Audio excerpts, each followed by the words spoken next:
Hi everyone, welcome to Silver Value. So today we're going to talk about Virgin Galactic. They just released their fourth quarter report. So the biggest question is what's happening? Is there a delay? Yes, there's a delay, and it's been delayed to May, hence why the market's not very happy. It's kind of falling in the pre-market by 10%, and at the current price it's $42.24, having fallen from about $60. But mind you, this stock was at less than $20 not too long ago, so it has risen a lot in anticipation for this test flight. And it kind of makes sense that, hey, if the test flight isn't happening anytime soon, you're gonna have some bored shareholders or some disenfranchised shareholders who, you know, have some skepticism regarding whether they'll actually fly or whether we'll just see a lot of delays, because I think a lot of people might feel like, hey, there's a lot of technical problems in this company, particularly with their spaceships. So is that a good thing or a bad thing? Can things turn around? And yeah, like I think that's the whole risk and reward proposition. So as it's put first on the highlights, rollout of second spaceship scheduled for March the 30th, which you kind of hope that provides enough excitement that it props up the share price and stops it from falling. Though I have an inclination that, hey, this is likely to fall to low 30s or even the 20s, so potentially there's a bit more pain to come along. But I think if you're patient enough and you wait till like May, then I guess you will get rewarded eventually. Once they fly, yeah, the stock price will do really well. But the reason why the stock price is going to do really well, because this stuff is difficult, it is very technical, and it is tough. And yeah, like I guess it's one of those things that, hey, if it flies, the share price does really well. But as you can see by all the delays, that it's tough to fly. But when it happens, the share price is going to be heavily rewarded. So sometimes it's a matter of being patient, or if you feel like you want to be clever and then sell out today and buy back in at a cheaper pricing, then that's also another strategy that you can also take as well. Yeah, so in terms of highlights, as we've already talked about, second spaceship is launching at the end of March, and they do talk about they conducted a safety test flight in December the 12th, and onboard computer lost connection and halted ignition of the rocket motor. Though I feel like that kind of just opened these bigger issues that they kind of looked at and just didn't feel confident enough that they actually wanted to spend more time looking into things, and hopefully they sort everything out, and then by May, when they do fly, things are going to look pretty good. So they've also appointed 2 new pilots, so that's always nice to see that progression, that they've got a second spaceship coming along, they're recruiting new pilots, and yeah, so that brings it up to about 8, and they've also got 1,000 participants enrolled, and also approximately 600 future astronauts. So, you know, it's definitely not short of interest. They just have to fly, prove out their product.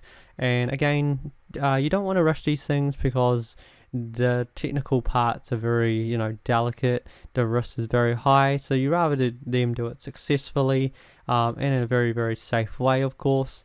And the cash balance is also the nice part about it too, $666 million. And the net loss for the quarter was $74 million. So they've got enough to burn for at least another couple of years, so they should have enough to at least, you know, get them to a commercial stage, which you hope is enough to kind of make this company sustainable before having to raise any more money. Yeah, so I think that's kind of most of it. So I think it's a kind of like a personal decision of like, what happens now. So firstly, we're looking at the share price, $42.24, pre-market's looking about $38, and yeah, like I don't think it really holds, because there's not enough interest.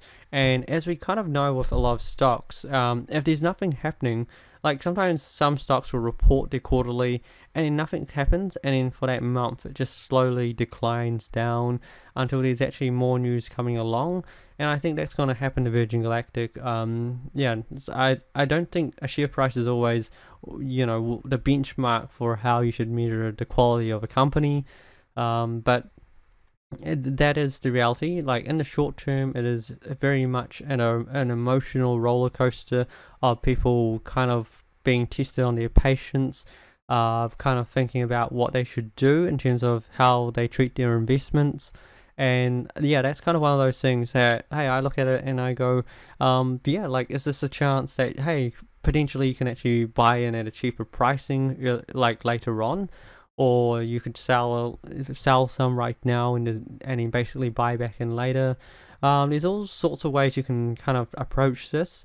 Yeah, like I guess if you don't really like to do too much and you're very, very happy about the company and you think they'll be flying in May, then yeah, like I guess you can also hold and then just, like, you don't have to look at things. Just come back like when they're about to fly, watch the share price, how it reacts, and yeah, I think you'll be happy by then. But of course, you've got that short-term pain for long-term gain, as it's put. So yeah, I think it's one of those situations that it's not ideal. Like, they've had many delays. So firstly, they tried to fly back in, is it November, but COVID came in and had a massive lockdown. And then they tried to fly in December, but then they had a technical issue. And then recently they said they'll be flying, and then they even set a window when they would be flying. Then they said they had technical issues, and then they said, oh, actually we will now take our time. And we thought it might just be like a couple of weeks delayed.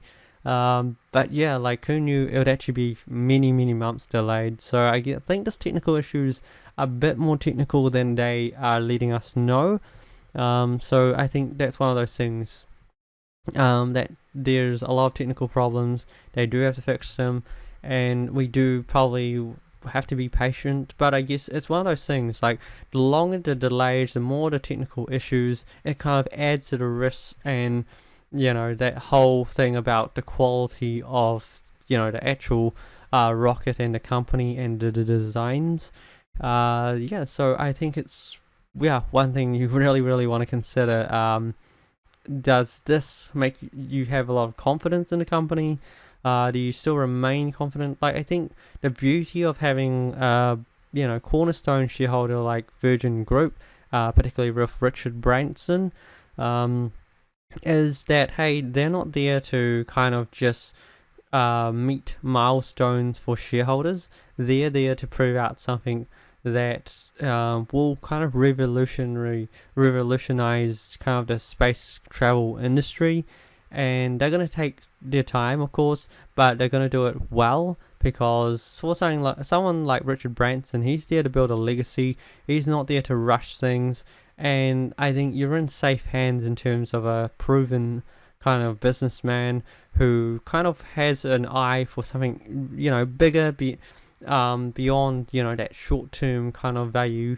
So yeah, I think they make decisions not based on what happens to the share price, but they make decisions based on how they can actually build a sustainable company that's going to do very well in the future. And that's one of those things. I think if you're in it for the short term and you're hoping for the flight, then that's a problem when you buy in for the short term, because if things change, you take on a lot of risk. Whereas if you buy in for the long term, when things get delayed, when things change, then it's not too bad. And never ideal, of course. So yeah, I think, but if you're in it for the long term, then I guess in a way you don't really care, because you go, I just have to wait more.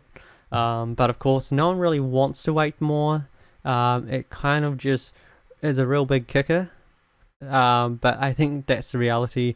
And the recent share market this week, it's been a red share market. And what a time for them to just announce they're not flying. Because yeah, like, it was a downtrending stock price on this week, and then the fourth quarter report comes in and it's not that optimistic in terms of it flying anytime soon. But of course, once May hits again, I think you already know what happens. I think we've been through this ride long enough that as they reach an anticipation of a flight date, share price goes up, and when there's a delay, share price comes back down. So things are getting predictable, and I think you can actually start to read these patterns by now. And I think it's a very good lesson for stock investors, particularly if you're new to this and you go, how do I read the patterns of the stock price? Well, you can basically read it that every time you get closer to a flight, it kind of flies, or if the stock price flies, I mean, but not the actual spaceship, which is disappointing. And every time they don't fly, it kind of drifts back down. So it's likely the same pattern in here as well, that its share price is going to be drifting downwards for at least another month or two. And in basically getting closer to the time again, the share price will take another lift, and then that's when things start up again, and then we just see this repeat of this kind of rise in the share price that happened at around about the start of January, because there was quite a lot of anticipation, and then it kind of peaked at the start of February, and then now it's just declining, and it's likely to just decline further. Hopefully the share price does hold up, but I think based on repeated patterns, I think you know what's next. If you have any questions or comments, just post them below. Until then, good luck investing, everyone.